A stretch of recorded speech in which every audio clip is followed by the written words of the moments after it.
Un día de verano de 1988 en California, Irene Melanie May, una joven mujer que anhelaba recuperar la custodia de sus 3 hijos, desapareció sin dejar rastro.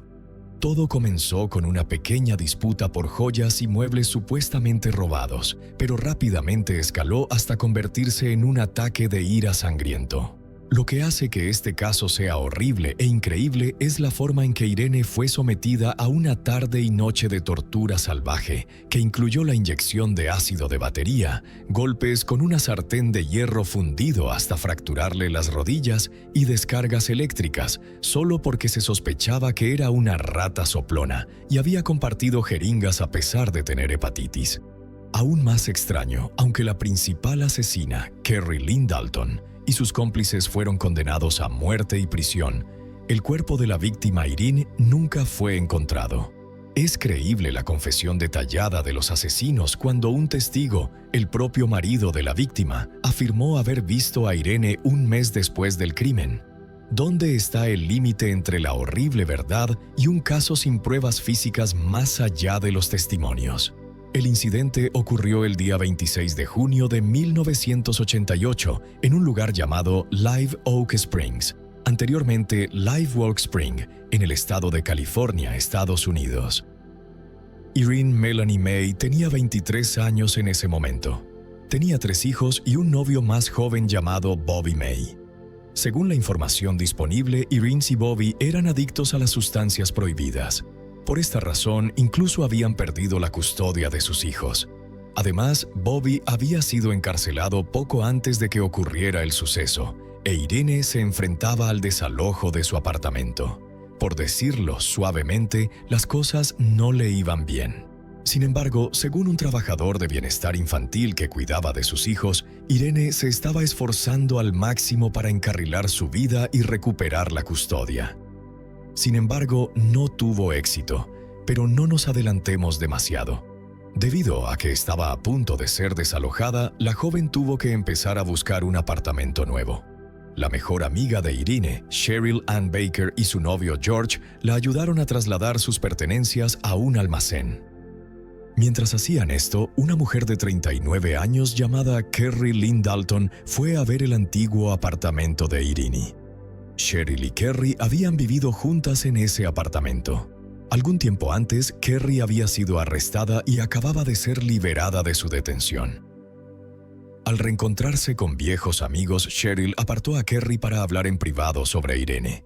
Según Cheryl, Kerry estaba muy enfadada, repitiendo constantemente que la mayoría de los muebles del apartamento eran suyos y que quería recuperarlos. Kerry también dijo que estaba buscando algunas joyas robadas y creía que Irene se las había llevado. Finalmente, Cheryl le aseguró a Kerry que intentaría buscar las joyas mencionadas entre las pertenencias personales de Irene y le informaría si las encontraba. Poco después, Kerry se fue para ocuparse de sus propios asuntos, después de llevar el último envío al almacén. Cheryl la llamó e informó que no había encontrado ninguna joya entre las pertenencias de Irene. Alrededor de las 5 de la tarde del mismo día, Irene, Cheryl y George se fueron a comprar algunas sustancias prohibidas. El lugar donde compraron estaba cerca de una tienda de conveniencia. Mientras los 3 estaban allí, Kerry llegó con su pareja, Mark Tompkins, en su pequeña camioneta. Inmediatamente después, Kerry y Mark le pidieron ayuda a Cheryl para buscar un coche robado que pertenecía a un amigo en común. Irene y George decidieron ir con Cheryl en su coche. Mientras buscaban el coche robado por la zona, se encontraron con una mujer llamada Joanne Fedor. Justo antes de este encuentro, ella se había orillado porque su camioneta se había averiado inesperadamente. En ese momento, los hijos de Joanne, de 3 y 4 años, estaban con ella.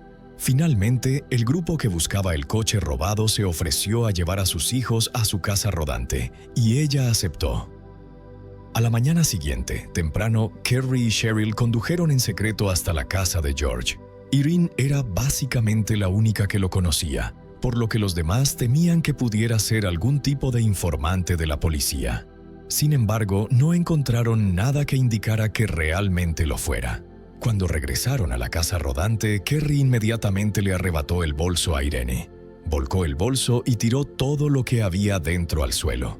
Justo en ese momento, varias joyas cayeron del bolso, que Kerry había afirmado haber estado buscando durante tanto tiempo. Enojada, Kerry comenzó a darle órdenes a Irene, emitiendo varios mandatos diferentes. En particular, le exigió a Irene que limpiara la casa rodante y lavara los platos sucios. Según los presentes, Irene estaba realmente asustada por el comportamiento de Kerry. Poco tiempo después, Joan escuchó a Kerry y Cheryl gritarle a Irene. Resultó que, en ese momento, se dieron cuenta de que habían usado la misma jeringa para inyectarse, incluso cuando Irene tenía hepatitis. Unos minutos después, Kerry comenzó a acusar a Irene de ser también una informante de la policía. Alrededor de las 8 de la mañana, Kerry le pidió a Irene que preparara el desayuno para todos. Después de que todos terminaron de comer, Joan ayudó a Irene a lavar los platos. En ese momento, Irene dijo que había encontrado un cuchillo y que planeaba usarlo contra Kerry porque temía por su vida. Joan le explicó a Irene cómo escapar de la casa rodante y le aconsejó que huyera a la primera oportunidad. Luego, Irene le pidió a Joan, de quien se había mencionado que era la trabajadora de bienestar infantil que cuidaba a sus hijos, que dijera que probablemente no podría asistir a la cita. Después de esta conversación, Cheryl y Mark abandonaron la casa rodante para llevar a Joan y a sus hijos a ver a su pareja. Según algunos informes, él estaba detenido en un centro de detención llamado Lásima. El viaje duró unos 45 minutos. Durante todo ese tiempo, Irene estuvo sola con Kerry y George. Al llegar, Cheryl y Mark dejaron a Joan y a sus hijos y se fueron a comprar la siguiente dosis para ellos y para los demás. Momentos antes, Joan les había dicho que iría a la casa rodante con sus hijos y que no necesitaban volver a recogerla. Varias horas después de que se fueran, Kerry llamó a Mark y le ordenó que dejara todo y regresara a la casa rodante lo antes posible. Mientras conducía de regreso, el hombre se acercó a Cheryl y le dijo que actuara como si nada hubiera pasado. Regresaron a la casa rodante alrededor de las 3:30 de la mañana.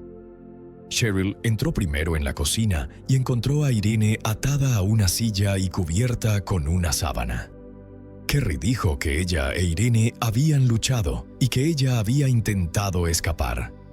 Inmediatamente después, Mark y George salieron a la carretera y Kerry llevó a Cheryl al baño. Allí, Kerry sacó varias jeringas de su bolso. Se las mostró a Cheryl y dijo: «Las jeringas se han llenado de ácido de batería». Luego, Kerry explicó que planeaba inyectar el ácido a Irene. Kerry también le dijo a Cheryl que ella también tenía que participar en el asesinato, ya que no tenía motivos para denunciarlo a la policía. Luego regresó a la cocina y Kerry le dio a Irene una gran dosis de sedantes. Luego le entregó a Cheryl una de las jeringas y le ordenó que le inyectara el líquido en la pierna a Irene. Al escuchar esto, Irene dijo de inmediato: «No quiero morir. Por favor, no hagas esto». Sin embargo, sus palabras no fueron escuchadas. Justo en ese momento, Cheryl intentó encontrar una vena en Irene, pero no lo consiguió. Finalmente, Kerry agarró la jeringa y clavó la aguja directamente en el pie de Irene. Contrariamente a las predicciones, el ácido no entró en la vena y por lo tanto no tuvo el efecto deseado. Cuando esto se hizo evidente, Kerry salió de la casa rodante para llamar a Mark y George. Su pareja entró entonces, cogió un martillo y comenzó a golpear a Irene. Aproximadamente un minuto después, Kerry abrió el armario de la cocina y sacó una pesada sartén de hierro fundido. Con ella le rompió las rodillas a Irene. Como aún no podían calmarse, Kerry y Mark agarraron cables eléctricos pelados y comenzaron a torturarla con descargas eléctricas. En cuestión de minutos, Irene había sido rociada con ácido, torturada con descargas eléctricas y golpeada salvajemente. A pesar de pasar por todo esto, sobrevivió.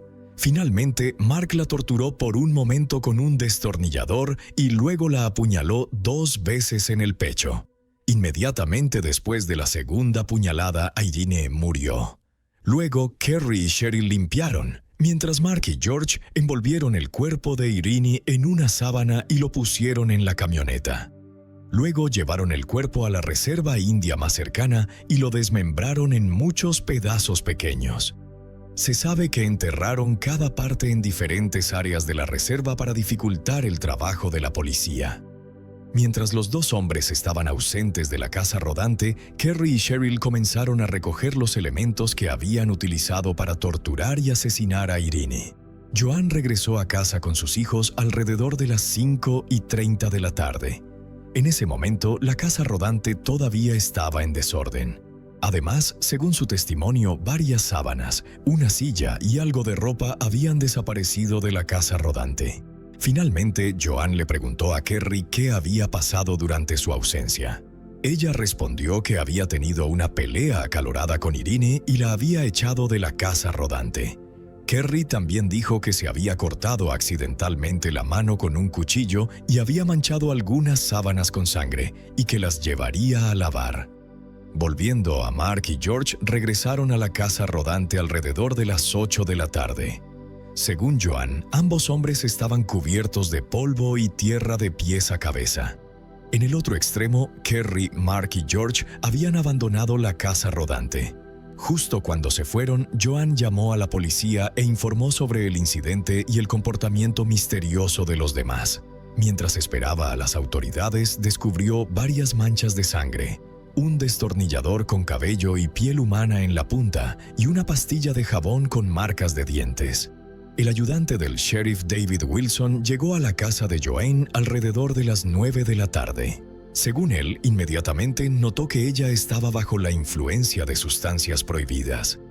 Al menos la mujer se estaba comportando de forma algo inusual y sus palabras estaban distorsionadas.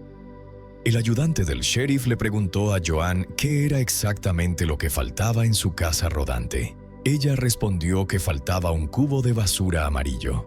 La mujer también dijo que había encontrado una almohada manchada de sangre en una caja de cartón justo debajo de su casa rodante. Al escuchar esto, Wilson cogió una linterna e inspeccionó la casa rodante desde varios ángulos. Sin embargo, no pudo encontrar nada que coincidiera con la descripción. También revisó el interior de la casa rodante y sintió que todo estaba en orden. Lo único que le molestó fue la ropa sucia tirada en el suelo. Luego, Wilson confirmó que no había manchas de sangre ni ningún otro signo de robo u otro delito en la casa rodante. También dijo que durante el tiempo que estuvo allí, Joanne no señaló ninguna salpicadura de sangre ni mencionó los destornilladores que supuestamente había encontrado en algún lugar. Después de que Wilson abandonó la escena del crimen, Cheryl, Kerry, Mark y George se deshicieron de todos los elementos que habían utilizado para asesinar a Irene. Entre estos elementos había una sartén, un martillo y las jeringas. Los cuatro fueron luego a registrarse en un motel y discutieron lo que había sucedido. Durante esta conversación, Mark sugirió que volvieran a la casa rodante de Joanne y le prendieran fuego para asegurarse de que realmente habían destruido todas las pruebas. Finalmente, sin embargo, decidieron que era una mala idea, ya que Joanne tenía hijos viviendo con ella.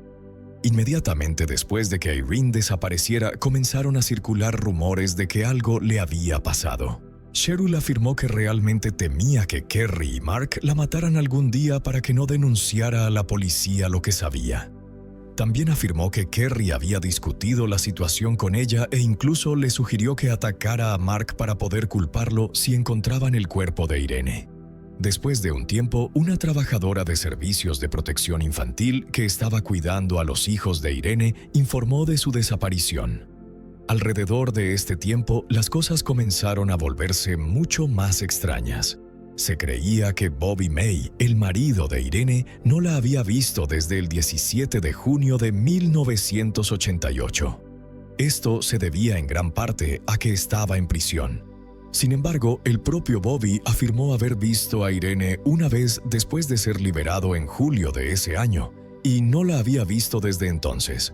En agosto de 1988, aproximadamente 2 meses después de que Irene desapareciera, una trabajadora social visitó a Joanne y notó que algo no estaba bien en ella.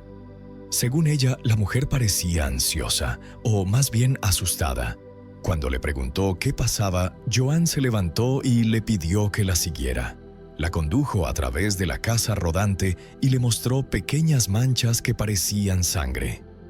La mujer también dijo que pensaba que algo terrible había pasado en la casa rodante. Joanne también le pidió a la trabajadora social que llevara algunos artículos a la policía.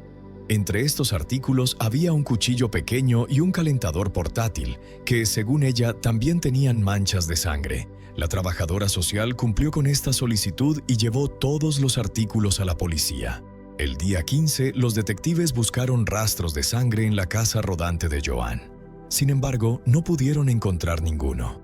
El cuchillo y el calentador que la mujer le había entregado fueron examinados por expertos. Finalmente, no se encontraron rastros de sangre en estos artículos. La almohada manchada de sangre y el destornillador que Joanne había mencionado tampoco se encontraron. A finales de 1988, como parte de la investigación en curso, se le preguntó a una amiga de Cheryl si podía actuar como informante en el caso de Irene. Ella aceptó de inmediato y recibió una llamada telefónica de la mujer. Aparentemente, Cheryl no sabía que la conversación estaba siendo grabada. Según la información disponible, reveló algunos detalles sobre lo que le había sucedido a Irene durante una de estas conversaciones. Lamentablemente, no puedo determinar exactamente cuáles fueron estos detalles. Sin embargo, esta información claramente no fue suficiente para la policía. Mucho más tarde, en julio de 1991, la policía llevó a cabo una serie de búsquedas fallidas del cuerpo de la mujer. Docenas de agentes de policía y perros rastreadores especialmente entrenados para buscar restos humanos buscaron el cuerpo de Irene. Se sabe que algunas de estas búsquedas se llevaron a cabo en la Reserva India, otras en los terrenos de un parque de casas móviles donde Joanne había vivido. Además, a principios de agosto del mismo año, varios expertos en ADN volvieron a examinar la casa móvil de la mujer. Esta vez descubrieron pequeñas manchas de sangre en la sala de estar y el dormitorio.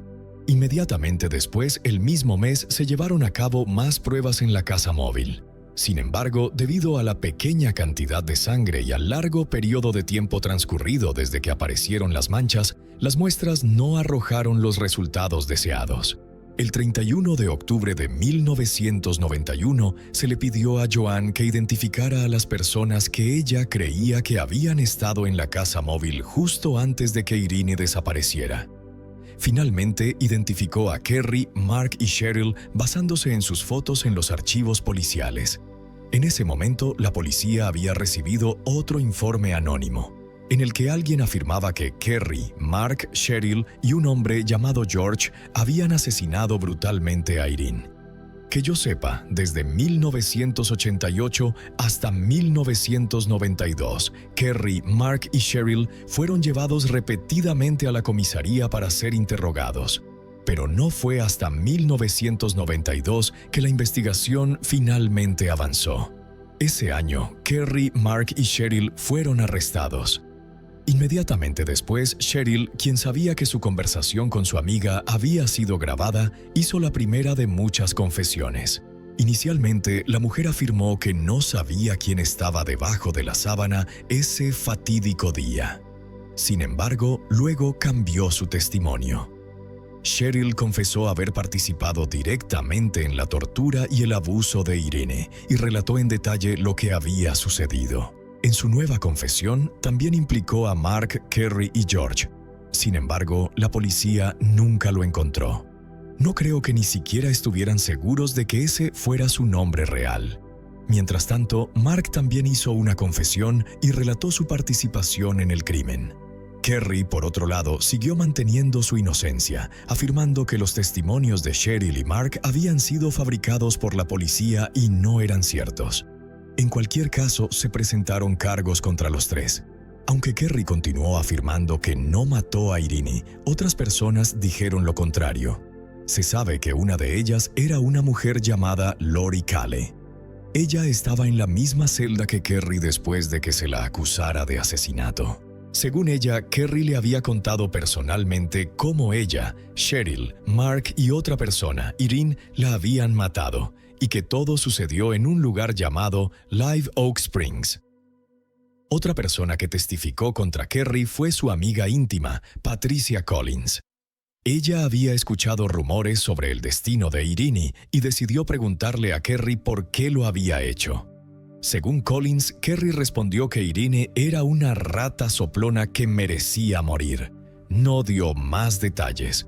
Collins también señaló que Kerry creía que el caso nunca se resolvería porque la policía no tenía un cuerpo. Con todas estas circunstancias, las autoridades le ofrecieron a Kerry un acuerdo de culpabilidad, que ella rechazó con éxito. A pesar de todas las pruebas, ella continuó afirmando su inocencia y nunca confesaría nada que no hubiera hecho. Inmediatamente después, un hombre llamado Donald Messenley se puso en contacto con la policía. Había estado en la misma celda que Mark durante un tiempo. Durante ese breve tiempo, Mark le había contado a Donald en detalle lo que le había sucedido a Irene. También le explicó que no fue un simple asesinato. Según él, su plan original era inyectarle ácido de batería. En cambio, decidieron torturarla. A medida que la conversación continuaba, Mark explicó que había usado un destornillador, un cuchillo y una sartén para romperle las rodillas. Donald también recordó que Mark dijo que había puesto el cuerpo de Irene en una camioneta y lo había llevado a la reserva, donde lo desmembró y lo enterró en diferentes lugares. Sin embargo, dado que los tres fueron arrestados y acusados formalmente, la policía no había podido encontrar el arma homicida, pruebas de ADN o los restos de Irene. Sin embargo, el juicio principal en este caso comenzó en febrero de 1995. Es importante tener en cuenta que Kerry fue juzgada por separado de sus supuestos cómplices. Gran parte de lo que he mencionado se presentó en el juicio. Joan testificó en el tribunal como era de esperar, informando sobre el estado de su casa rodante y cómo había encontrado un destornillador con rastros de sangre, cabello y piel humana. El ayudante del sheriff David Wilson, quien inspeccionó la casa rodante inmediatamente después de la llamada de Joan, informó que no encontró sangre ni otros rastros, ni ninguna otra señal que indicara un asesinato. Wilson también declaró que creía que Joan estaba bajo la influencia de sustancias prohibidas durante su visita a la casa rodante. El fiscal presentó entonces los testimonios de los diversos testigos que he mencionado, así como muchas otras pruebas circunstanciales. Además, durante el juicio se reveló que las autoridades habían investigado a fondo todas las hipótesis de que Irene todavía estaba viva. Como parte de esta investigación, verificaron todos los nombres y alias que ella había usado en la vida real. Las autoridades verificaron todos los nombres en todos los estados, y la única información que pudieron encontrar fue que Irene May había sido arrestada a principios de junio de 1988. Sin embargo, ese caso había sido cerrado. En otras palabras, no había pruebas de que Irene siguiera viva. Y de hecho, si realmente hubiera escapado, sus huellas dactilares probablemente habrían reaparecido. Además, el fiscal presentó como testigo a la trabajadora social que había cuidado a los hijos de Irene May, Nina Twacker. Ella explicó que Irene había hecho todo lo posible para recuperar a sus hijos algún día. Justo antes de desaparecer, Irene le había confesado a Nina que le resultaba extremadamente difícil luchar contra su adicción. Sin embargo, también dijo que quería recuperar a sus hijos. Claramente, Irene estaba cansada de esta vida y sinceramente quería cambiarla. Según la información disponible, habían programado una reunión con Nina, que debía tener lugar el 27 de junio a las 9 de la mañana. Después de esta reunión, se elaboraría un plan especial para la devolución de los niños. Nina también recordó que la joven se mostró activa y confiada en un buen resultado. Pero, por supuesto, Irene no se presentó a la reunión. Sin embargo, todo indicaba que quería volver a estar con sus hijos y, por lo tanto, no podía simplemente abandonarlos. Además, se presentó una nota escrita a mano por Kerry durante el proceso judicial. Aparentemente fue enviada a una de sus amigas íntimas. El siguiente es su contenido aproximado. No te preocupes, no tienen nada y nunca lo tendrán. Seré liberada el 2 de febrero. Entonces tenemos que irnos. Haz el esfuerzo por mí. Intenta encontrar un lugar donde pueda esconderme. Sé que tienes que liberarme. Si realmente haces esto, tengo que desaparecer. Ayúdame, te quiero mucho. Al final del juicio, el fiscal presentó la teoría de que Kerry había decidido matar a Irene por varias razones, concretamente por los muebles y joyas robados, porque habían usado la misma jeringa para inyectarse sin saber que Irene tenía hepatitis, y finalmente porque creía que la mujer era una informante de la policía. Esta versión ciertamente parece plausible, al menos si se ignora el testimonio del marido de Irene, quien continuó afirmando obstinadamente haberla visto en persona un mes después de su supuesto asesinato. Es precisamente esta circunstancia, en mi opinión, lo que hizo que este caso fuera tan inusual. Básicamente, las autoridades solo tenían las confesiones de Cheryl y Mark, junto con el testimonio de criminales que también cometieron crímenes como ellos. Y está claro que estas personas no pueden ser llamadas testigos creíbles. Sin embargo, los 3 criminales fueron declarados culpables del asesinato de Irene. Cheryl Ann Baker fue condenada a 15 años de prisión. Mark Tompkins fue condenado a 25 años de prisión. Kerry Lynn Dalton incluso fue condenada a muerte. El llamado presidente del jurado declaró que habían llegado a la sentencia de muerte basándose en la naturaleza del crimen, y a pesar de la falta de pruebas físicas significativas para respaldar la versión de la fiscalía, el jurado concluyó que los múltiples testimonios de los testigos eran más que suficientes para tal veredicto. También vale la pena señalar que el hombre conocido solo como George nunca fue encontrado.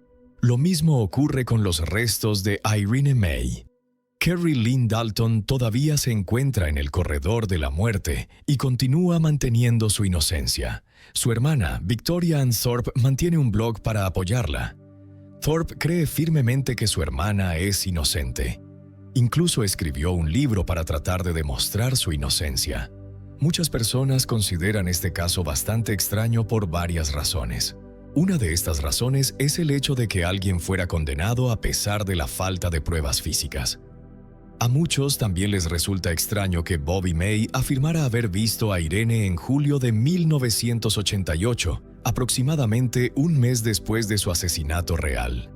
También es notable que los vecinos de Joanne en la casa rodante no escucharon gritos esa mañana. Sin embargo, la falta de gritos podría explicarse por la pastilla de jabón que aparentemente se usó para amordazar a la mujer desaparecida.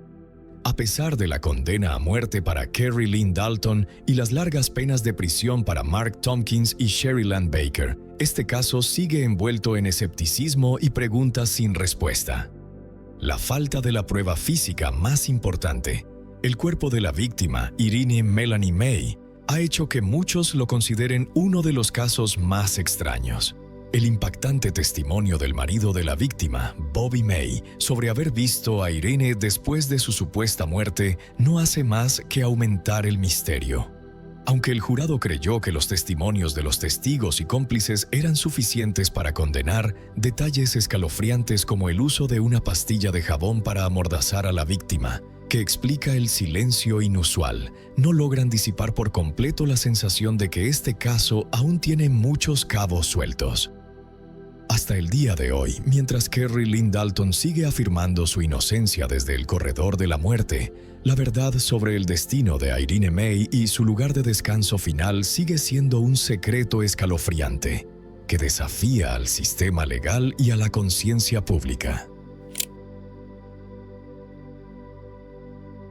A solo 10 kilómetros de su casa, Ekaterina Velyankina desapareció durante 14 años en una habitación con rejas, donde Vladimir Cheskidov la mantuvo como esposa, justo al lado de su madre que seguía saludando sonriente a los vecinos cada mañana. Otra mujer, Oksana, fue arrastrada al interior y quedó en silencio para siempre bajo el sótano. Solo cuando el captor ebrio fue internado, su madre le metió dinero en la mano y susurró: «Huye, no habrá otra oportunidad». 14 años de infierno, ¿o una relación retorcida que nadie se atreve a creer? El 30 de julio de 2023, esa mujer, sucia, destrozada, se plantó frente al apartamento de Elena, de 30 años. Entre lágrimas solo alcanzó a decir: «Hermana». Segundos después, Elena reconoció: era Katia, su hermana menor desaparecida 14 años atrás. Rejas en las ventanas, cerrojo en la puerta, dentro una habitación pequeña con cama, escritorio y alfombra en la pared. Ese lugar se había convertido en prisión para Ekaterina Velyankina, de 19 años, originaria de Chelyabinsk. En el año 2009, ella conoció a un hombre llamado Vladimir Cheskidov en la estación de tren. Él la invitó a su casa en el barrio Smolino y la encerró. La prisionera vivió allí 14 años. Durante todo ese tiempo, el loco la obligó a realizar actos sexuales, la golpeó y la amenazó de muerte. Las atrocidades ocurrieron delante de la madre del delincuente y de los vecinos, pero nadie las denunció a la policía. Hoy analizaremos en detalle una historia que sería material para una película de terror. 14 años de abuso insoportable. ¿Cómo terminó una joven encerrada en una casa espantosa y obligada a vivir en condiciones brutales? ¿Y por qué la madre del violador tuvo miedo de ir a la policía? Katia Velyankina, nativa de los Urales, es comparada con la prisionera del asesino de Skopin, Víctor Moyovo. Sin embargo, mientras Ekaterina Martinova y Elena Zamojina pasaron menos de 2 años en el sótano de su secuestrador, Ekaterina Velyankina estuvo aislada del mundo exterior durante 14 años en una casa particular del pueblo de Smolino. Ekaterina Velyankina nació el 15 de julio de 1990. La vida temprana de Ekaterina no puede llamarse feliz. Olga, madre de Katia, su hermano y su hermana bebía mucho. Según las fotos, Katia se parece a su madre cuando era joven. Del primer matrimonio, Olga tuvo una hija, Svetlana, y un hijo, Andrei. Los niños vivían y estudiaban en un internado en Chelyabinsk, Rusia, donde su madre trabajaba como lavandera. Tras el divorcio, Olga se volvió a casar y tuvo 2 hijas más, Lena y Katia, con su segundo esposo, Alexander. Además del alcoholismo de los padres, la infancia de las hermanas menores estuvo marcada por peleas, pernoctaciones con invitados al azar y visitas que exigían pago de deudas y amenazaban con violencia. Lena y Katia también asistieron a internado varios años, pero en el año 2000 la madre envió a la menor a una escuela normal. La inteligencia de la chica era promedio, pero se diferenciaba de sus compañeros por su baja estatura y una discapacidad al caminar, una pierna más corta que la otra. Un año después de que Katia pasara a la escuela normal, Olga y Alexander fueron privados de la patria potestad y la futura prisionera Velyankina y su hermana Lena fueron colocadas primero en un centro de rehabilitación y luego en un hogar infantil. Según informes médicos, los padres de las niñas murieron después de infartos. En el hogar infantil, Katia era callada y retraída. Se la consideraba una chica obediente que acataba las decisiones del líder. Como la mayoría de los graduados de hogares infantiles, Velyankina comenzó formación en una escuela técnica. Al alcanzar la mayoría de edad, la pulgarcita de los Urales se mudó a un apartamento comunal en la calle Derbenskaya de Chelyabinsk, donde ya vivían su hermana Lena y su pequeño hijo. La vecina de las hermanas era una anciana local con manía de acumulación que llenaba los espacios comunes con cosas traídas del vertedero. Katia visitaba a menudo a Anatoly Fedotov. El hombre afirma que su sobrina iba sin temor con hombres que le ofrecían cerveza y patatas fritas. ¿Por qué no encontraron a la prisionera durante ese tiempo? Los conocidos dicen que la búsqueda no fue especialmente intensa. Solo su hermana biológica hizo intentos y contactó a la policía. Los demás pensaron inmediatamente que Katia había sido asesinada. Era un pájaro libre sin miedo. La veía a menudo con cerveza y con hombres mucho mayores. Como andaba por ahí, un mal desenlace era de esperar. Durante un tiempo estuvo conmigo. Una vez al salir de casa había un hombre borracho y ella se fue con él. Pensamos que probablemente había sido abusada y asesinada, dice un conocido de Ekaterina.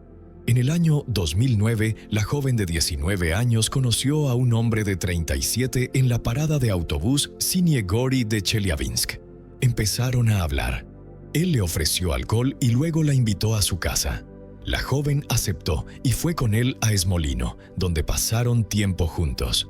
Sin embargo, cuando Ekaterina Belyankina estaba a punto de irse, el hombre sacó repentinamente un cuchillo. Apuntó una pistola a su garganta y le dijo que no iría a ningún lado. Luego la encerró en una habitación. En ese momento, Ekaterina Belyankina no tenía idea de que pasaría los siguientes 14 años en Smolino. El tío y la hermana de Katie denunciaron la desaparición de su familiar. Sin embargo, con el tiempo llegaron a la conclusión de que la chica ingenua ya no estaba viva. Era pequeña, pelo corto y no especialmente sociable, recuerdan los conocidos. La casa familiar Cheskidov estaba dividida en dos partes. Los padres de Vladimir vivían en una. Su padre estaba postrado en cama y murió unos años después de la llegada de Katia a Smolino, y el violador y la joven prisionera en la otra. Vladimir Cheskidov preparó una habitación separada para Katia. Cuando llegaban raros visitantes a la casa familiar Cheskidov y durante las relaciones sexuales, las manos y pies de la chica eran atados al suelo y su cabeza cubierta con una caja especial para que nadie oyera los gritos de la prisionera. El hombre rara vez salía de casa. La madre de Vladimir, Valentina Andreyevna Cheskidova, a diferencia de su hijo, llevaba una vida social activa. Tenía amigos y salía no solo de compras, sino también a conciertos e iglesia. La jubilada afirma que su hijo nunca usó violencia delante de ella con Katia, que la trataba como a una esposa amada y que la chica vivía con ellos como reina. No trabajaba, pero no le faltaba nada. Esto es lo que dijo la mujer. La madre del hombre es bien conocida por los locales. Primero trabajó en un hospital psiquiátrico, luego vendió gafas. La tía Valia es muy amable. Salía de casa por la mañana y volvía tarde, muy positiva y alegre. Casi nadie veía a su hijo. Rara vez salía. El chico era antisocial y poco comunicativo. También tenía algún problema. Siempre llevaba capucha, dijo un vecino. La casa donde la chica estuvo cautiva es un edificio viejo, normal, con rejas de madera en las ventanas, portón azul y tejado que evidentemente no ha sido renovado ni reparado en mucho tiempo. A la izquierda de la entrada principal había un garaje con el mismo portón azul, patio pequeño, tendederos, unas cuantas tinas de lavado, ladrillos y una escalera de madera vieja. Las puertas del cobertizo y del garaje estaban abiertas de par en par. En los escalones que llevan a la casa había una alfombra y una extraña bolsa negra. Todo parecía desordenado e incluso abandonado. Parte del patio está cubierto de maleza. La valla está deteriorada y se derrumba. La casa principal fue pintada de azul hace tiempo y la puerta de verde. Viviendo en cautiverio, Ekaterina Belyankina solo salía ocasionalmente de su habitación. Ayudaba en las tareas domésticas y cuidaba a la madre de Vladimir. La mujer le dijo a la policía que el secuestrador había estado bebiendo demasiado últimamente, lo que le provocó problemas de salud, incluidos mentales. El hombre amenazaba no solo a ella, sino también a su madre. La anciana llamó después a una ambulancia que se lo llevó. No pudo cerrar la puerta de la habitación de la víctima. Ekaterina Belyankina oyó a la madre del violador decir: «Huye, no tendrás otra oportunidad». La víctima relató: «Mientras esperaban la ambulancia, la mujer se acercó a ella y dijo: «Aquí está tu dinero, vete a casa. Probablemente ya te han dado por perdida». En el año 2023, Ekaterina Belyankina tenía ya 33 años.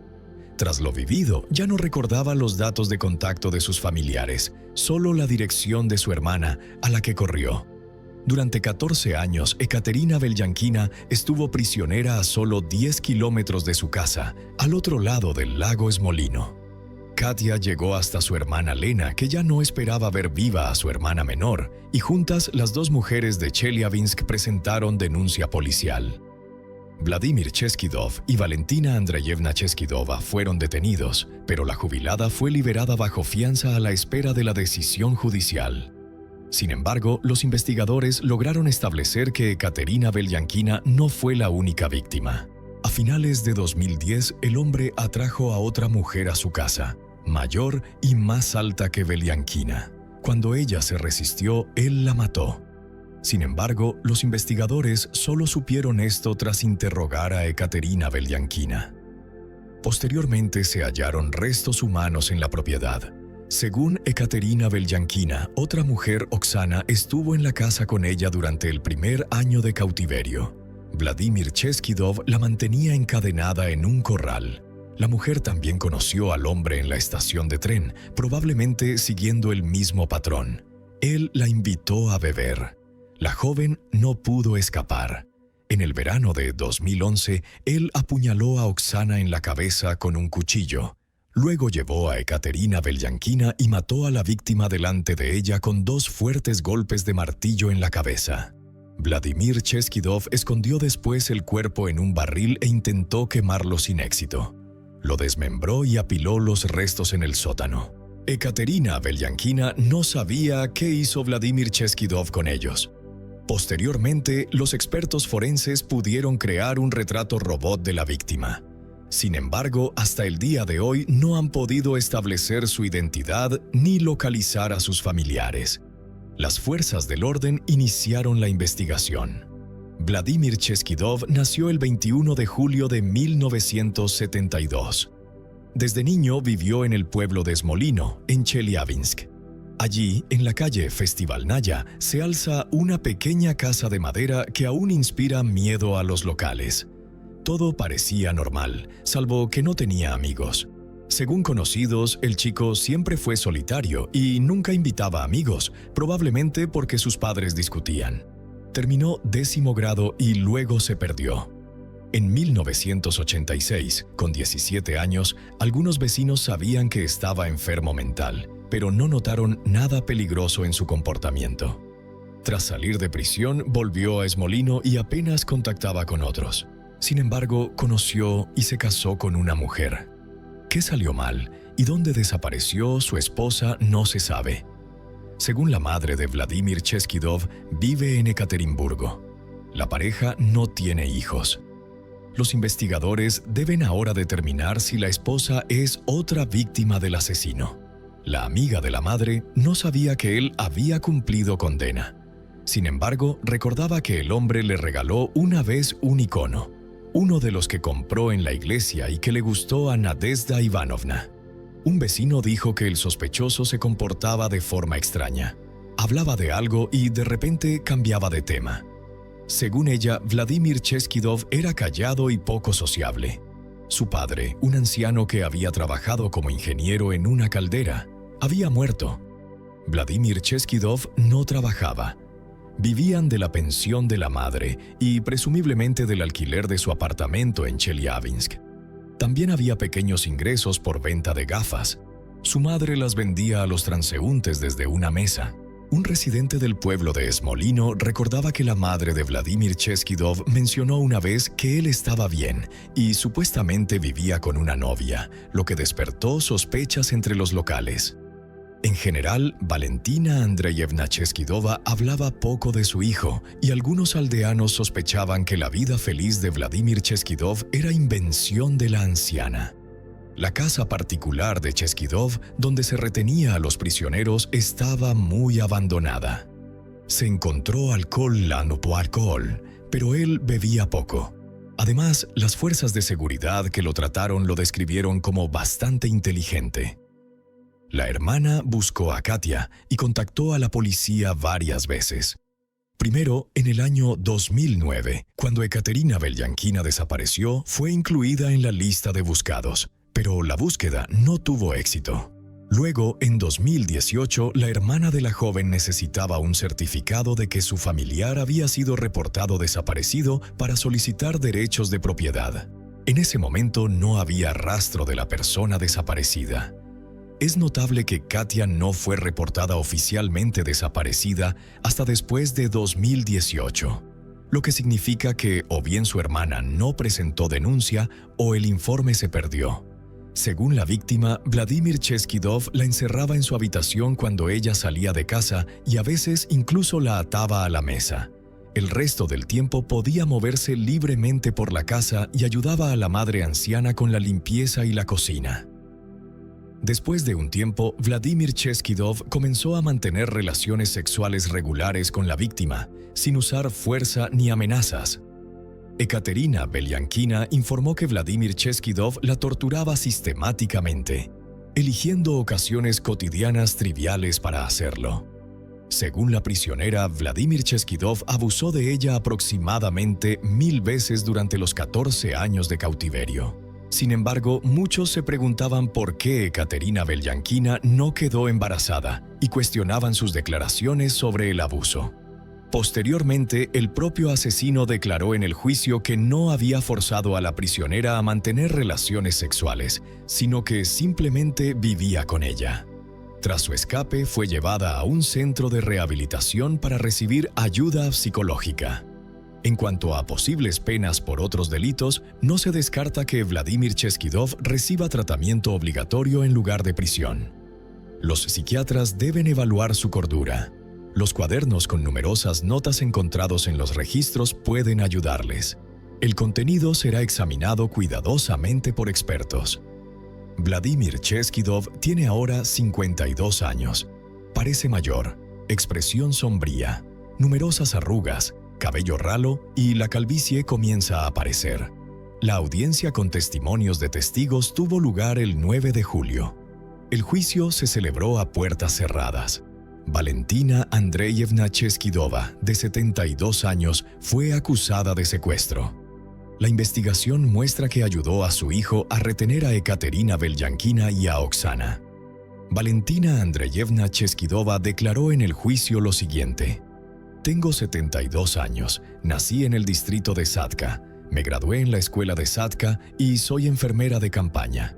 Soy viuda, mi marido murió hace 6 años», dijo la mujer en el juicio. «Tengo un hijo, tiene 52 años y no tiene antecedentes penales». Cuando le preguntaron por el secuestro, respondió: «Katia vivía con nosotros voluntariamente. Todas las puertas estaban abiertas, podía irse en cualquier momento».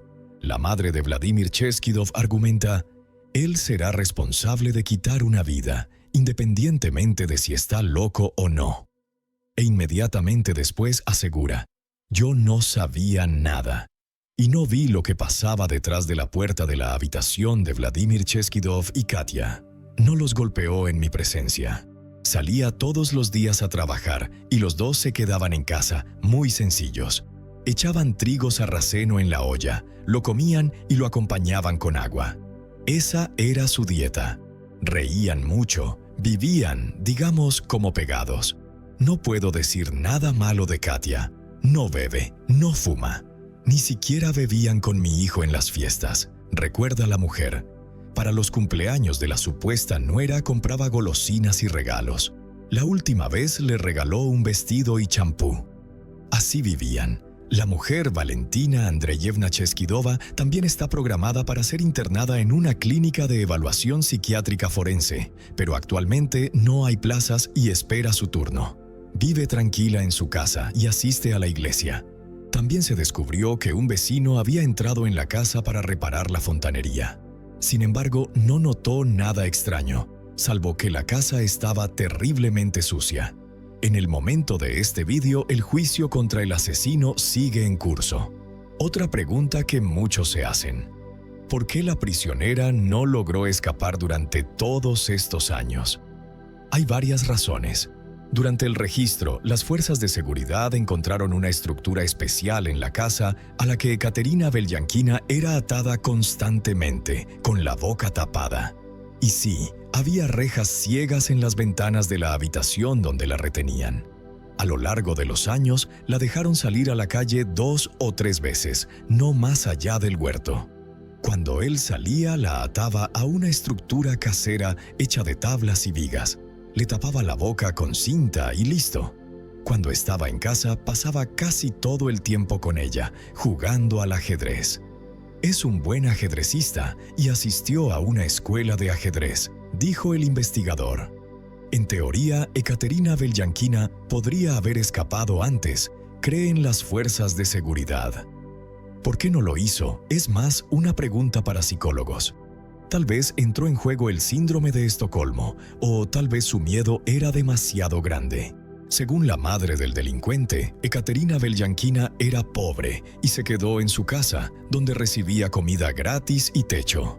Cuando se dio cuenta de que quería otra vida, huyó y empezó a decir que había sido retenida. La investigación de este caso durará varios años más. La mujer, Valentina Andreyevna Cheskidova, también está en la lista para ser ingresada en una clínica especializada en evaluación psiquiátrica forense.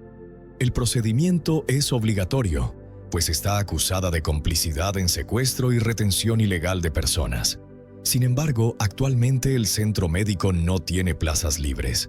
Largas colas de pacientes en espera, papeles amontonados, y ella permanece silenciosa en la lista de espera turno. Mientras tanto, su vida transcurre con una calma inquietante. Sale temprano con un pequeño bolso, regresa al atardecer con unas hogazas de pan y un frasquito de agua bendita de la iglesia. Sigue saludando a los vecinos, sigue sonriendo y charlando, como si los 14 años de infierno detrás de la puerta del cuarto de su hijo fueran un sueño ajeno. También durante la investigación se reveló un detalle pequeño pero impactante. Un fontanero, un vecino cercano, fue invitado a la casa para arreglar una avería en las tuberías. Entró, recorrió el pasillo, pasó a la cocina, incluso estuvo a pocos metros de la habitación de cautiverio. Pero no oyó nada, no vio nada extraño, salvo una cosa: la casa estaba terriblemente sucia. Olor a moho, muebles desordenados, polvo grueso sobre todas las superficies. Solo pensó que era la casa de una anciana que vivía sola con un hijo callado. Ni ruidos extraños, ni gritos de auxilio, ni señales de una prisionera retenida 14 años.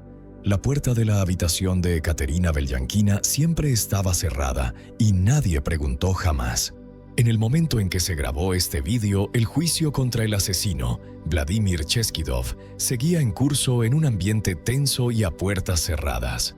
Juicio cerrado, sin publicidad, sin medios, solo abogados, juez, testigos y partes implicadas. Cada sesión se prolonga, llena de declaraciones contradictorias, preguntas sin respuesta.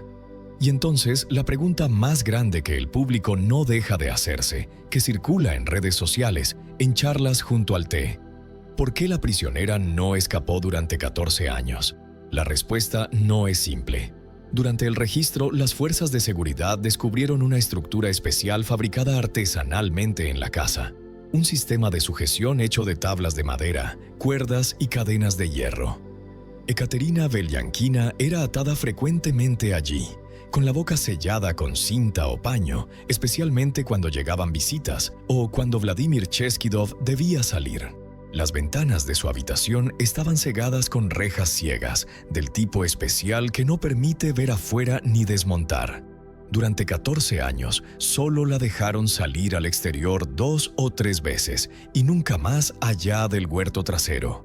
Cada vez era vigilada de cerca o atada antes de que él saliera a hacer recados. Cuando él se ausentaba más tiempo, la ataba a la estructura casera de tablas y vigas, sellaba su boca, cerraba con llave y listo, sin oportunidad de gritar auxilio, sin salida. ¿Y cuando estaba en casa? Pasaba casi todo el tiempo con ella, sin ver televisión, sin salir, sin recibir visitas. Jugaba al ajedrez con ella. Y según el investigador, jugaba muy bien al ajedrez. Había estudiado en una escuela infantil de ajedrez. Tenía táctica, tenía pensamiento. Las partidas duraban horas, en silencio, en la habitación cerrada, como un ritual extraño entre captor y cautiva. Tal vez esa era su forma de control, también su forma de vínculo. Pero, ¿fueron solo el miedo y las cadenas lo que la retuvo? ¿O había algo más profundo?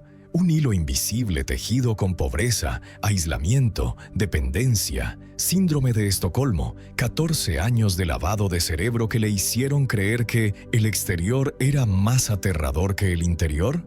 La respuesta aún yace en la oscuridad, a la espera del juicio, de los expertos, de que la propia Ekaterina Belyankina hable cuando tenga fuerzas para enfrentar el pasado. En teoría, Ekaterina Belyankina podría haber escapado mucho antes, afirman las fuerzas de seguridad. Pero, ¿por qué no lo hizo? Ya no es pregunta para la policía, sino para los psicólogos. Tal vez el síndrome de Estocolmo se filtró, convirtiendo al captor en la única figura cercana en su mundo aislado. O quizás el miedo caló tan hondo que cada puerta abierta era solo una ilusión de libertad. Según la madre del delincuente, Ekaterina Belyankina era pobre. Quedarse en su casa era por comida gratis, por techo, una vida aunque encerrada, al menos más segura que afuera. Pero un día algo se rompió dentro de ella. Se dio cuenta de que quería otra vida, no ser esposa en la oscuridad, no ser prisionera alimentada como animal. Huyó, y por primera vez en 14 años dijo la verdad. Había sido retenida. La investigación del caso sigue en marcha. Puede tomar varios años más para aclarar todas las esquinas. Los cuadernos llenos de extrañas anotaciones de Vladimir Cheskidov, las declaraciones contradictorias de la madre y los recuerdos dañados de la víctima. Todo se disecciona día a día. Y ahora la pregunta mayor sigue en el aire, haciendo estremecer a quien escucha esta historia. ¿Qué ocurrió realmente en esos 14 años? La chica se quedó voluntariamente, por pobreza, por miedo, por afecto retorcido. ¿O todo fue una cárcel disfrazada con comidas de trigo sarraceno, sonrisas falsas y una puerta siempre cerrada desde afuera? ¿Qué piensas tú? En la quietud de la noche en Manila, 4 disparos desgarraron el aire y todo se cerró en exactos 20 minutos. Lo extraño es que esa cifra jamás se hizo pública, pero había alguien que la conocía muy bien. Un empresario británico que creyó haber salvado al amor, una esposa rescatada de su pasado y un apartamento sin señales de allanamiento. Cuando las piezas empezaron a encajar, la respuesta no estaba en un desconocido tras la puerta, sino en la persona más cercana a la víctima. ¿Por qué un matrimonio que comenzó con buena voluntad terminó con 4 disparos? ¿Y quién quiso asegurarse de que todo acabara en 20 minutos? Stephen Austin Davis nació el 27 de marzo de 1970 en la ciudad costera de Skegness, un lugar apacible del distrito de East Lindsey, Lincolnshire, Reino Unido. Su infancia transcurrió entre el murmullo de las olas, el olor a pescado con patatas fritas en el muelle y las tardes jugando en la playa con sus 2 hermanas. La familia Davis no era rica, pero siempre estaba llena de risas y unión. Su padre, Joe, era técnico en el complejo vacacional Butlins, un hombre parco pero diligente. Su madre, Margaret, era jefa de un equipo de trabajadores sociales, conocida por su severidad justa y humanidad.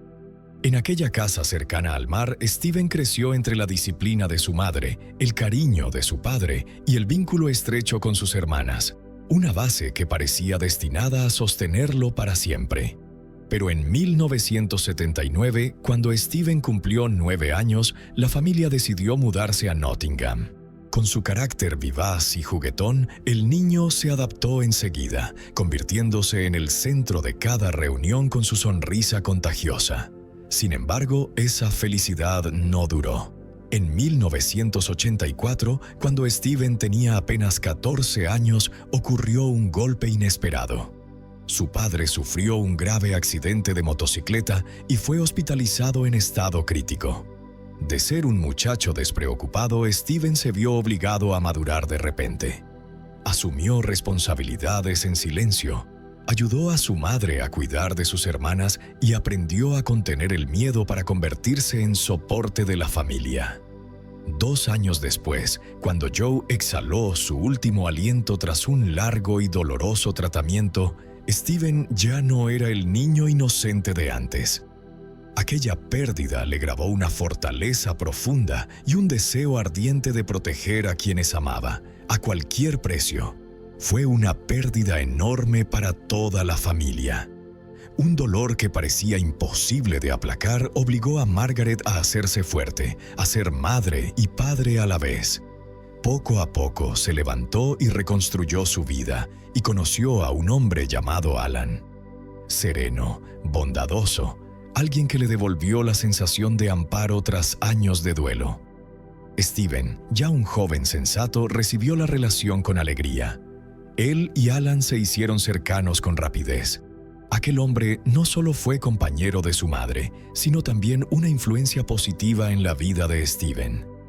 Al hacerse adulto, Steven descubrió una pasión intensa por la tecnología.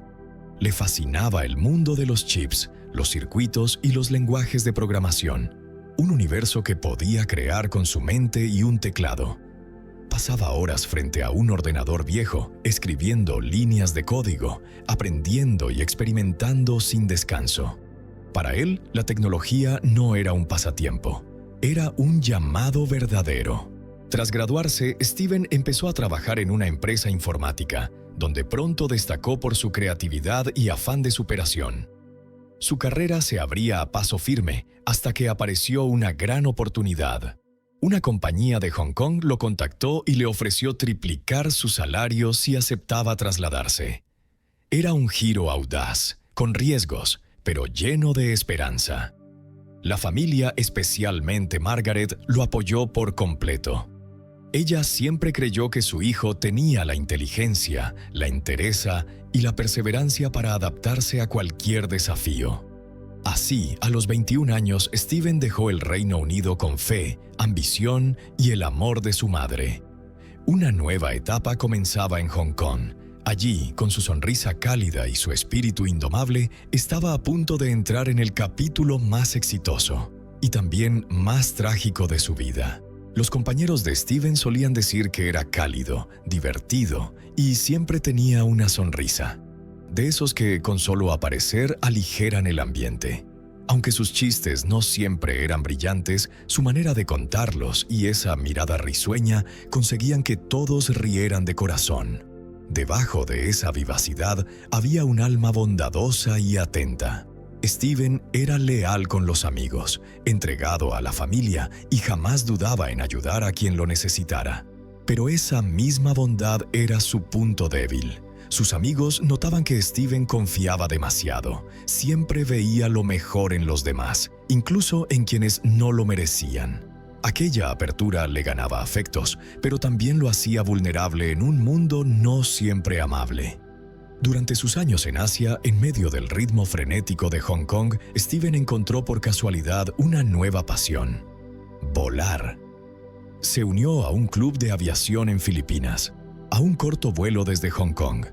Cada fin de semana viajaba con amigos, se sentaba en una pequeña cabina y dejaba que el cielo azul devorara las preocupaciones.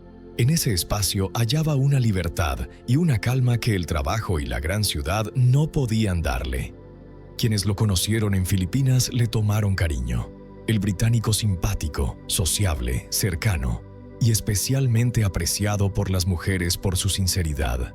Tenía amigos, un trabajo estable, una vida envidiable. Pero un día de julio de 2002, todo se vino abajo. Una llamada brevísima desde el otro lado del mundo hizo añicos el universo de Margaret, esa madre que siempre creyó que su hijo estaba a salvo. Al otro lado, una voz temblorosa apenas alcanzó a decir: «Steven, ha muerto».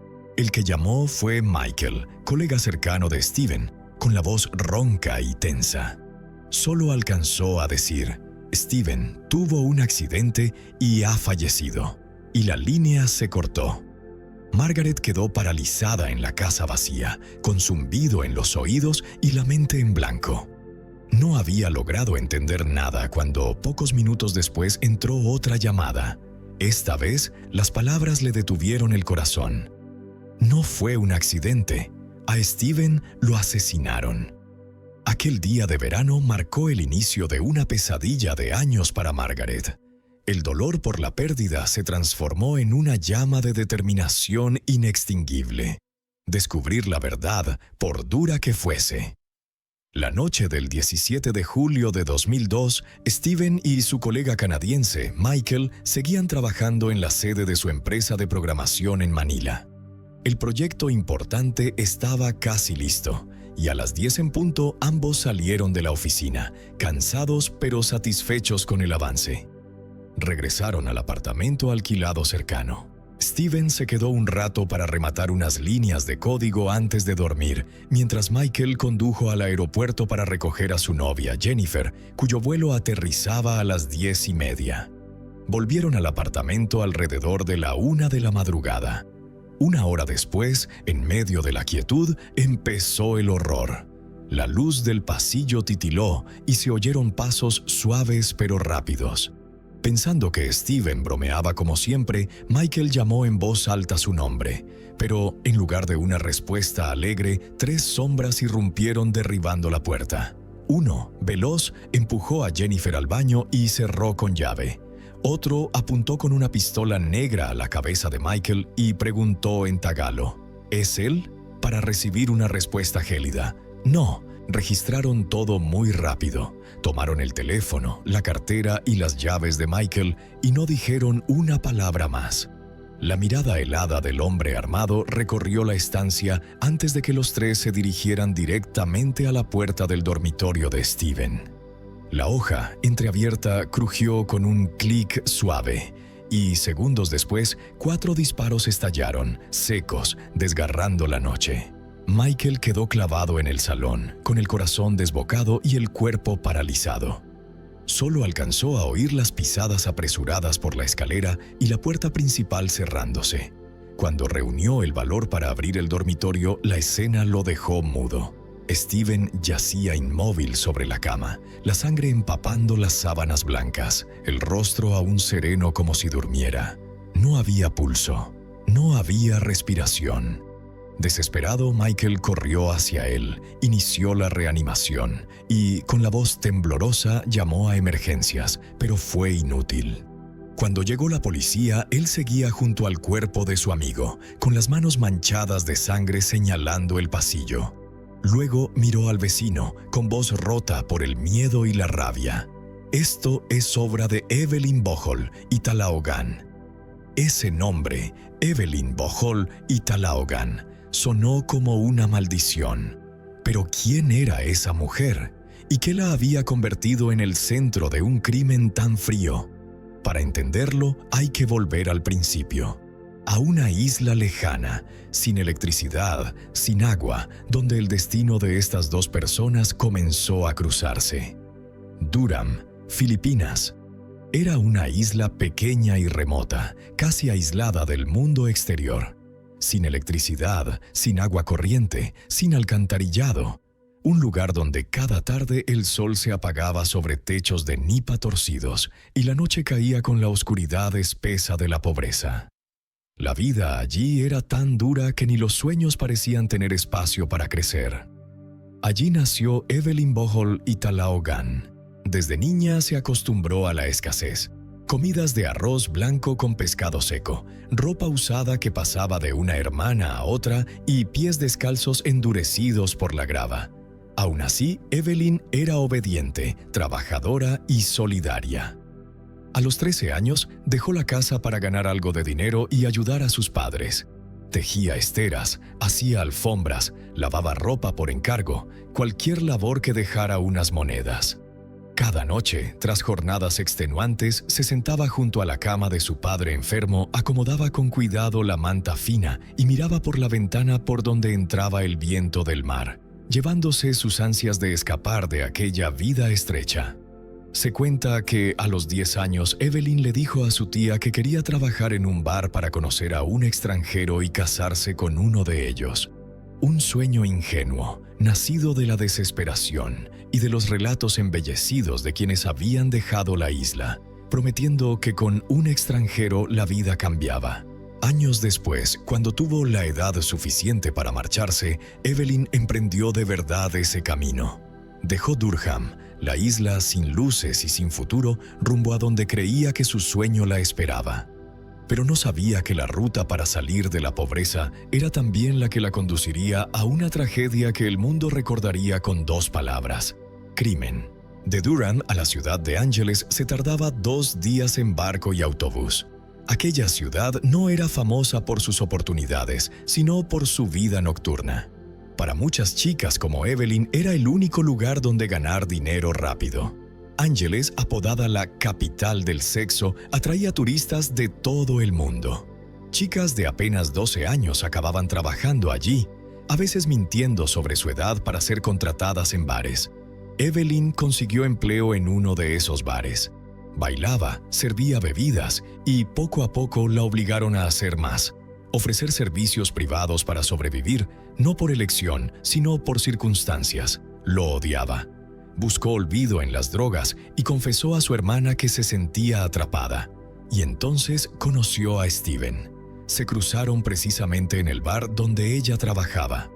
Steven pagó por una noche, pero hubo algo en Evelyn que lo conmovió. Al día siguiente regresó y entregó al dueño del bar 500 libras esterlinas, suficientes para comprar la libertad de Evelyn. Ella no tendría que volver jamás a aquel lugar. Steven creyó que la había salvado, y quizá así fue. Llamó a su madre, eufórico, para contarle que había conocido a alguien especial, hermosa, dulce. Ella es la indicada. Admitió que trabajaba en un bar, pero Margaret, sin conocer la realidad de los bares de Ángeles, pensó que era camarera o dependienta. Más tarde, cuando supo que su hijo había conocido a Evelyn como escort, le dolió, aunque terminó por aceptarlo. Comprendió que muchas chicas como Evelyn no tenían elección, sobrevivían y ayudaban a sus familias. Steven parecía feliz. Decía sentirse orgulloso de haberle dado un nuevo comienzo, de haber cambiado al menos una vida. Pero para Evelyn, Steven no era solo un salvador, era el billete de salida, la oportunidad de cambiar su destino. Hablaba de él con admiración, guapo, generoso, rico. El 20 de marzo de 1997, Steven y Evelyn se casaron. Margaret y su pareja, Alan, asistieron a la ceremonia. Evelyn nunca había ido a la escuela y no sabía leer los votos, pero juntos salieron adelante. La pareja celebró su luna de miel en el paraíso tropical de Puerto Galera, junto a Margaret y Alan. La manera en que Steven miraba a Evelyn dejaba claro que estaba perdidamente enamorado. De vuelta en Hong Kong, él se volcó en levantar su empresa de programación y trabajó sin descanso. Margaret confió en la visión de su hijo e invirtió, convirtiéndose en la accionista principal.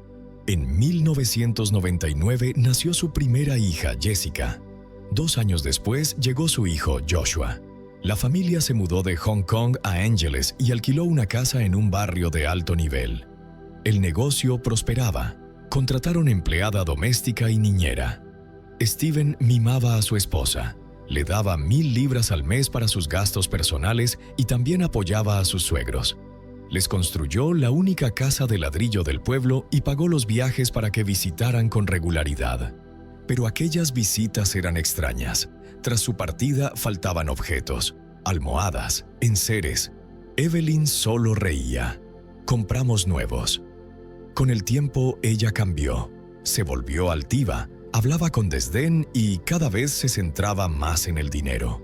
Cuando Margaret y Alan visitaron Filipinas, notaron a Evelyn fría y distante, pegada al teléfono, sonriendo mientras enviaba mensajes.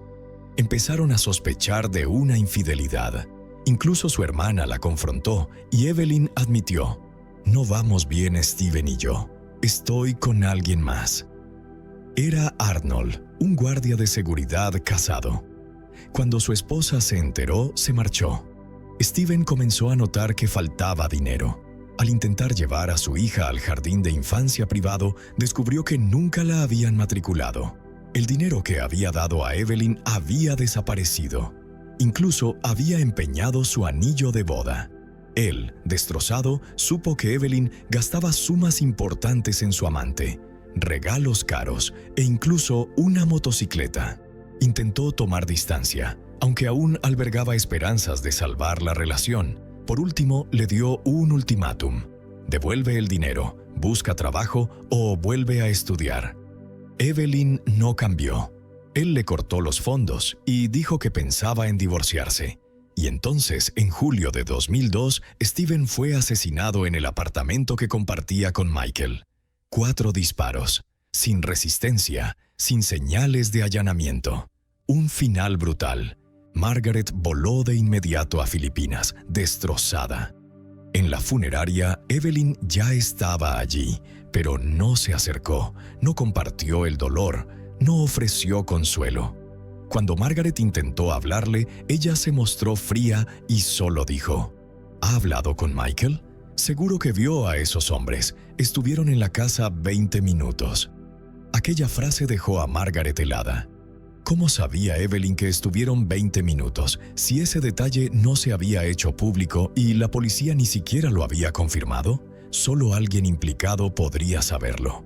Desde ese instante, Margaret empezó a anotar cada conversación con Evelyn, fijándose en cada palabra y cada silencio. Esas notas se convirtieron en piezas clave. La autopsia confirmó que Steven había recibido 4 disparos en el pecho, con precisión letal. Al principio, la policía pensó en un robo fallido, luego en vínculos con el trabajo, pero la investigación se estancó por la falta de fondos y la burocracia. Margaret se negó a que el caso de su hijo quedara frío. Contrató a un detective privado. Evelyn, ya viuda, fue vigilada las 24 horas. Pronto surgió un patrón. La visitaban con frecuencia 2 hombres, Arnold, su amante, y Alexander, amigo de este, ambos guardias de seguridad. Margaret alimentaba a la policía con cada pista, incluso pagó de su bolsillo la gasolina para que tomaran declaraciones. Contactó a Michael, que estuvo presente la noche del crimen. Él contó que la llamó varias veces durante el allanamiento, pero ella nunca respondió. Tras la muerte de Steven, Evelyn empezó a pedirle dinero a Margaret, alegando problemas con el casero. Cuando Margaret se ofreció a pagarle todo un año, el dueño se negó. Los vecinos habían presentado quejas por las fiestas ruidosas de Evelyn. Cuanto más investigaba Margaret, más mentiras descubría. Evelyn había usado el certificado de nacimiento de su hermana para casarse. No tenía 22 años como decía, sino 17, lo que significaba que cuando conoció a Steven tenía apenas 14. Luego llegó el giro. Arnold y Alexander fueron detenidos después de que Michael los identificara como 2 de los 3 intrusos de la noche del 18 de julio. Las autoridades y la embajada británica aconsejaron a Margaret regresar al Reino Unido por su seguridad, pero antes le pidió a Evelyn permiso para llevarse de vacaciones a su nieta Jessica. Evelyn aceptó. Cuando preguntó por Joshua, Evelyn guardó silencio. Después se supo que el niño estaba con familiares de Evelyn en la isla de Durham. Tras una negociación, la familia de Evelyn accedió a entregar a Joshua a cambio de 200 libras. Sufrían dificultades económicas y creían que Margaret podía ofrecer a los niños un futuro mejor. Margaret recuperó a sus 2 nietos, pero la justicia aún no llegaba. Ya había gastado más de 55,000 libras intentando demostrar la implicación de Evelyn en el asesinato de su marido. No era solo dinero, era la misión de su vida. La pista final vino de la tía de Evelyn. Se había acercado a Margaret y Alan, admiraba su fortaleza y notó que Robin, cuñado de Evelyn, se comportaba de forma extraña tras la muerte de Steven. Cuando la policía quiso interrogarlo, él huyó. Pero la tía sabía dónde estaba. Gracias a ella, el tercer autor fue detenido. La declaración de Robin lo aclaró todo. Confesó que la noche del 17 de julio, Evelyn lo condujo a él, a Arnold y a Alexander hacia la ciudad, sin dar detalles. Al llegar, ella esperó en el coche mientras los 3 hombres entraban a la vivienda. Fue Arnold, el amante de Evelyn, quien apretó el gatillo. Después del asesinato, Evelyn se jactó de que su esposo era millonario y de que heredaría toda su fortuna.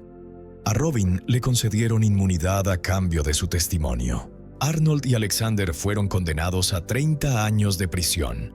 El juicio de Evelyn tuvo lugar en 2004. Ella declaró que dormía en casa y no sabía nada, pero las pruebas decían lo contrario. Los asesinos tenían llaves del apartamento y los vecinos la vieron regresar de madrugada. 14 testigos declararon en su contra, incluidos familiares que la oyeron hablar de matar a Steven para quedarse con su dinero. Nadie corroboró su versión. Margaret y Alan volaron a Filipinas para la sentencia, buscando cerrar el duelo. Evelyn se quedó sola en la sala, con su abogado. fue condenada a 40 años de prisión, sin reducción de pena. Tras el juicio, Margaret se acercó por última vez, con la esperanza de una confesión o al menos una disculpa. Pero Evelyn lo negó todo y proclamó su inocencia. En los años siguientes solo recibió una visita, la de su padre. Su familia le dio la espalda. Apeló, pero fue rechazada. Margaret y Alan vendieron su casa en Nottingham y se mudaron a España con sus 2 nietos, decididos a darles la vida que Stephen siempre soñó para ellos. Aunque pagó el precio de muchos años, miles de libras y un dolor inconmensurable, Margaret jamás se rindió. Demostró que el amor de una madre, cuando es llevado al límite, puede convertirse en una fuerza imparable. Gracias por seguir British Crimes. Desde los motivos ocultos hasta las verdades más estremecedoras, exponemos las historias más oscuras de todo el Reino Unido. Si te interesan los casos reales, los enigmas retorcidos y la justicia hecha realidad, suscríbete, deja un comentario y acompáñanos a explorar los crímenes que sacudieron a Gran Bretaña.